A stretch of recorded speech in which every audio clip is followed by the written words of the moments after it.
여기 바스트로에 도착했습니다. 여기 가서 이번에 배가 새로 나왔다고 하는데 배 보여드리도록 할게요. 자, 안녕하십니까 시청자 여러분들, 반갑습니다. 저는 충남 서천에 위치한 바스트로 공장에 나와 있습니다. 오늘 바스트로 공장 제가 오늘 처음 와봤는데 우리나라에서 거의 이 탑이지 않나 싶어요. 이렇게 큰 규모의 공장을 저는 지금 처음 와봤습니다. 그리고 상당히 기술적인 부분들도 제가 처음 보는 기술들이 너무 많아가지고 오늘 시청자 여러분들에게 정말 좋은 정보를 드릴 수 있을 것 같아요. 오늘 바스트로 대표님 먼저 인사 한번 부탁드리겠습니다. 안녕하십니까. 저희는 충남 서천에서 레저보트를 전문적으로 생산하는 공장을 이제 오픈해가지고 네.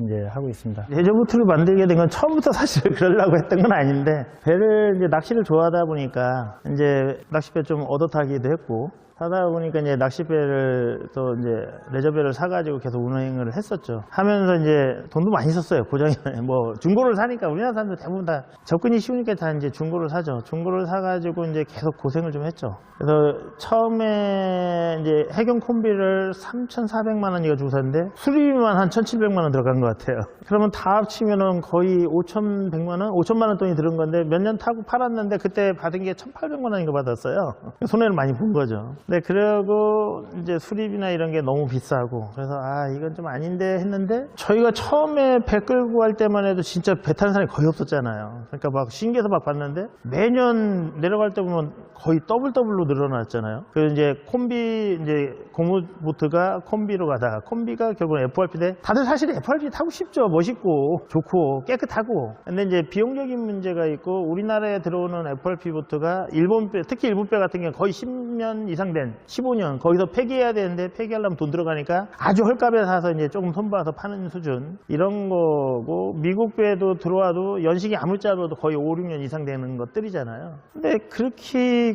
우리나라도 이제 국민소득이 3만 불이 넘었는데, 우리나라도 이제 조금 더 좀 깨끗하고 좀 자기 마음에 드는 거, 하다못해 색깔도 자기가 원하는 색깔이 있는데 그냥 선택의 여지가 없잖아요. 그런 걸 해야겠다는 생각을 했고, 공장 지금 지은 거가 이 부지 매입한 지가 지금 벌써 3년이 넘었어요. 3년이 넘었고, 부지 매입해서 이제 분양받아서 들어오고, 이제 몰드를 이제 조인트 벤처를 하려고 하다가 안 돼서 이제 몰드를 기술 이전료까지 다 해서 45만 불에 계약을 했어요. 그래서 기술 이전까지 다 받는 조건으로 몰드 받아오고, 이제 기술 이전, 그 다음에 뭐 디자인 라이센스 이런 걸 다 받는 조건으로 제가 45만 불에 했는데, 뭐 하는데 뭐 그 돈이나 들고 할 수도 있겠지만, 국내에서 만들면 만들 수 있겠죠. 오랜 시간 동안 투자해서 하면 되겠지만, 사실은 우리나라에서 FRP를 제대로 만들어 본 업체도 없거니와 그거를 해본 사람도 사실 없잖아요. 근데 그걸 가지고 뭐 했는데 안 되고 다시 해보고 뭐 밸런스가 안 맞고 뭐가 안 맞고 이러면 이게 더 낭비인 거죠. 그래서 이제 비용이 좀 더 들더라도 선진 기술을 배우는 게 낫겠다.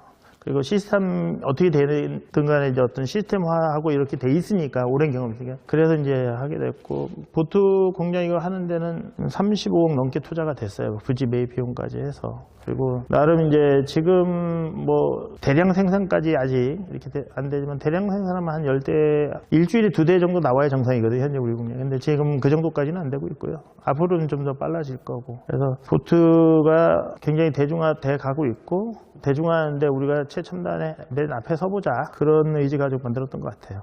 잘 부탁드리겠습니다. 네네. 자, 그럼 지금부터 하나하나씩 보트가 어떻게 만들어지는지 그 과정을 낱낱이 파헤쳐 보도록 하겠습니다. 가시죠, 대표님. 가보시죠.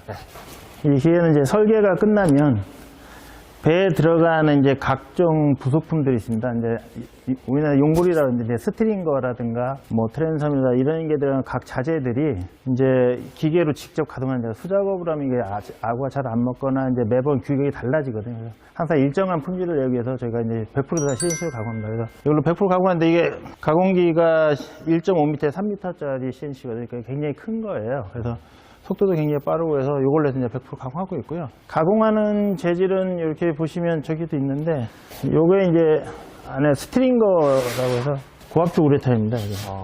그래서 이런 부분이고, 이걸 가지고 가공을 해서 이제 그 성형을 다 하면 가벼우면서도 굉장히 강성이 좋은 그런 게 되고, 또 저희가 쓰는 자재 중에 이런 거 있는데, 이것도 이제 특수 자재인데, 우레탄하고 이제 파이버라스, 유리섬유를 같이 압축을 해서 성형한 특수 자재인데 이것도 역시나 성형해 놨을 때 가벼운데도 굉장히 단단해요. 이걸로 성형을 한번 해놓으면 가공성도 좋고 그런데 굉장히 단단하고 또 이게 보온재로 원래 개발이 됐던 거예요. 그래서 보온 효과도 좋고 물이 안 생기고 굉장히 좋습니다. 이런 거. 그거 외에도 이제 밑에 자재가 또 있는데 이제 쿠사라는 재질이 또 있어요. 쿠사도 이제 이거 하는데 트랜섬에 들어가는데 이게 쿠사라는 게 뭐냐면 나무를 쓰면 보통 트랜섬에 이제 나무 같은 걸 많이 쓰는데 처음엔 괜찮죠. 물이 안 들어가니까. 근데 나사를 들어가면 나사 사이로 이제 물이 조금씩 쓰면서 배가 점점 무거워져요. 배가 점점 무거워지고 거기에 이제 썩습니다. 근데 이제 쿠사라는 재질 같은 경우는 재질 자체가 물을 먹지 않아요. 실제 나무보다는 가볍지만 강성은 나무의 몇 배 강성이 나오고 수분 함유량도 물에 집어넣어도 보통 나무 같은 경우는 한 2시간 정도 집어넣어 1시간에서 2시간만 넣어도 수분이 50% 이상 먹는데 이거는 수분이 10%대예요. 그리고 가만히 놔두면 몇 시간 만에 또 완전히 드라이가 되는 그런 특수한 재질입니다. 그래서 국내에서는 아직은 국내가 이제 레저보트가 많이 생기거나 배터를 만드는 회사가 많지 않다 보니까 그런 재질들을 이제 쓰는 데가 없죠, 사실은. 왜냐면 수입상들도 없고 팔 데가 없으니까. 근데 저희는 이제 직접 다 수입을 해서 쓰고 있습니다. 그거 외에도 이제 저기 스피어 커라는 게 있는데 그거 저 이따가 실제 제품을 보여주면서 한번 말씀을 드리겠습니다. 밑으로 한번 가보시죠. 예. 너무 무겁고 공장 규모가 어마어마합니다. 예. 아까 이제 저 위에서 이제 가공을 하면 이제 저희가 이제 크레인으로 밑으로 내리고요.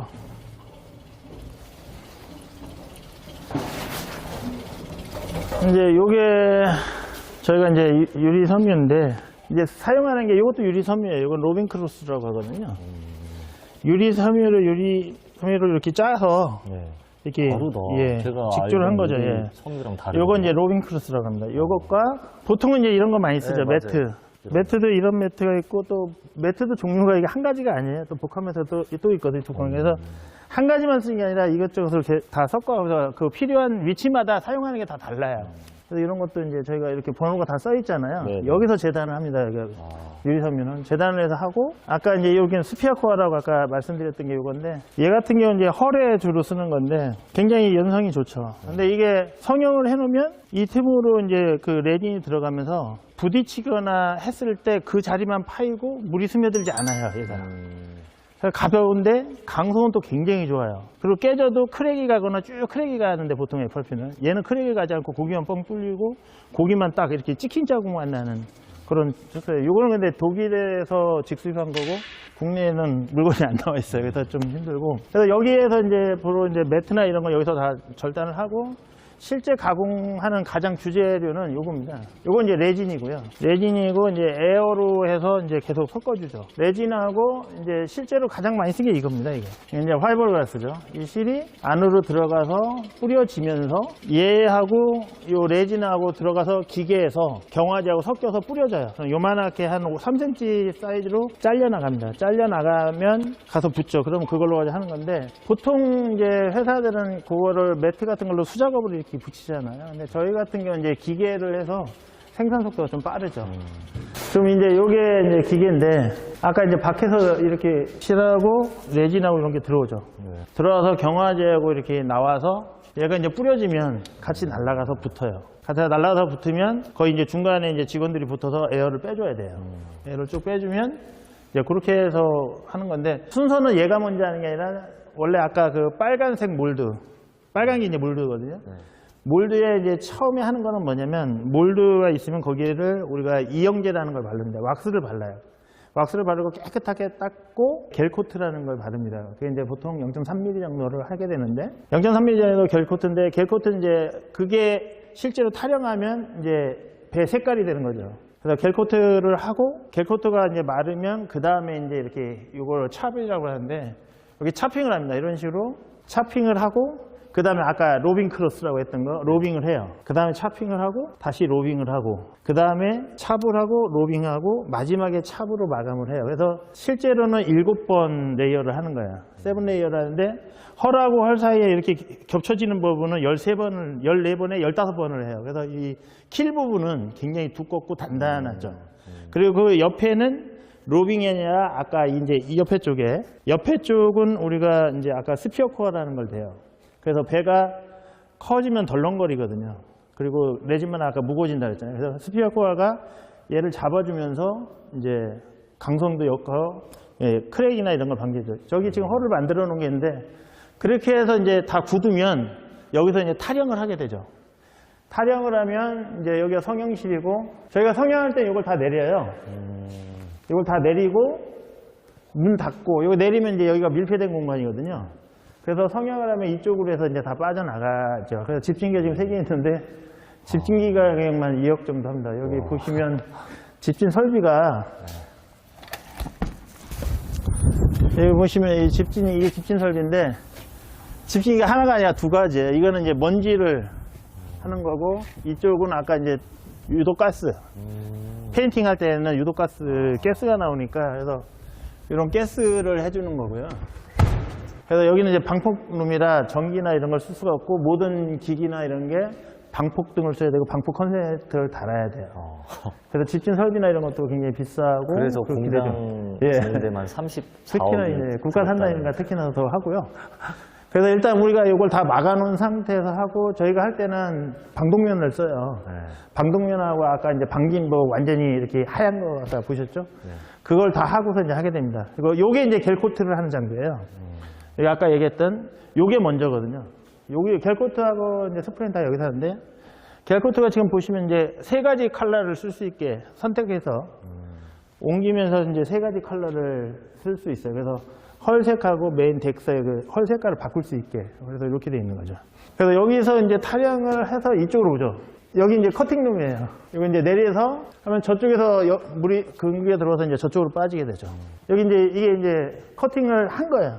탈영을 하면 여기에 이제 그 저기가 나오거든요. 이걸 다 잘라낸 거예요, 지금. 잘라내고 이제 이게 허리인데 여기를 보시면 이 안쪽을 한번 보시면 이게 아까 이제 가공했던 스트링거에 여기가 이제 이걸 가지고 다 이제 성형을 같이 하면 얘가 완전히 굉장히 단단하게 이제 잡아주죠.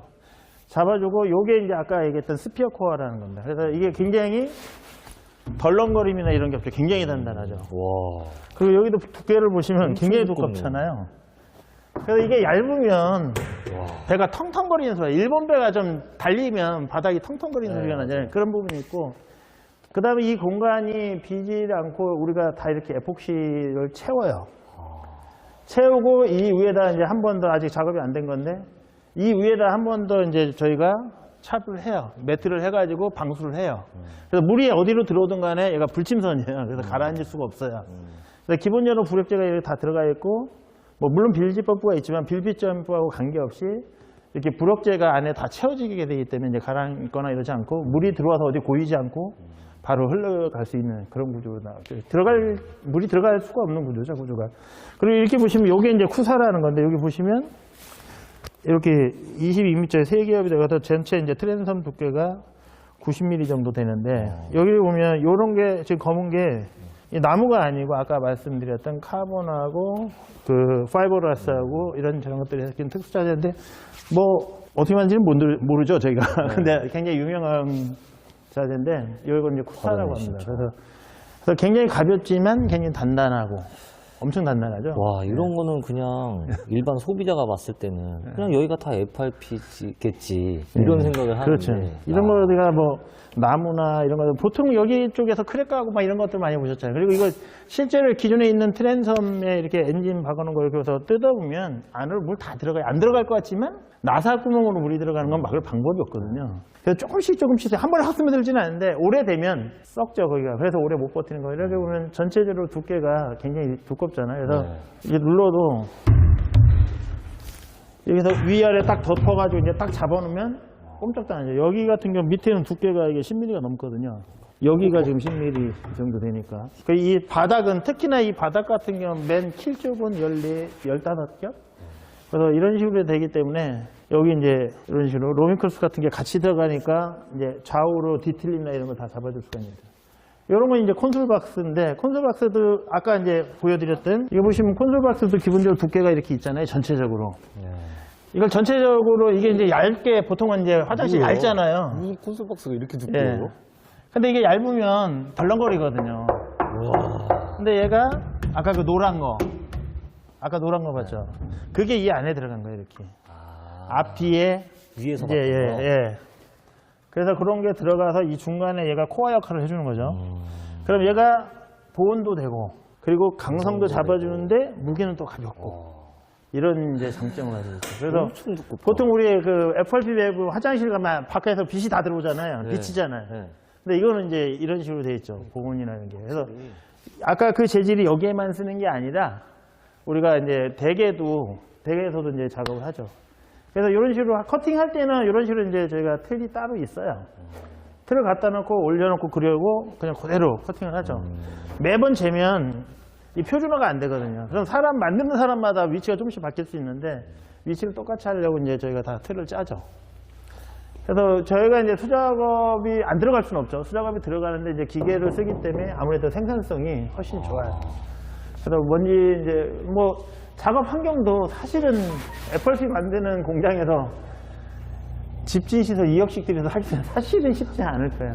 그 저희는 처음에 미국 몰드 자체는 미국에서 처음에는 다 가져왔지만 나머지 우리 부제품이나 이런 거는 저희 회사에서 직접 몰드를 만들어요. 요게 이제 몰드예요. 이게 이제 우리 배 이제 아까 그 헐인데 이제 이게 빨간 게 이 부분에 이제 왁싱을 다 하죠. 닦은 다음에 왁싱을 해서 왁스를 깨끗하게 닦아내고 그 다음에 이제 겔코트를 바르는 거예요. 그렇게 되는데 이제 겔코트를 무슨 색을 칠하냐에 따라서 저게 나오는 거고 그래서 이걸 타령을 한 다음에 페인팅을 따로 하는 게 아니라 겔코트가 나오면 그게 도장면이 되는 거예요. 그래서 우리가 기스가 나고 이렇게 하면 그냥 바로 갈아내고 깎으면 바로 그 색이 또 나와요. 다른 색이 아니고. 이야, 완성품을 드디어 봅니다. 이야, 올라오니까 또 예. 공간이 되게 넓죠. 넓네요.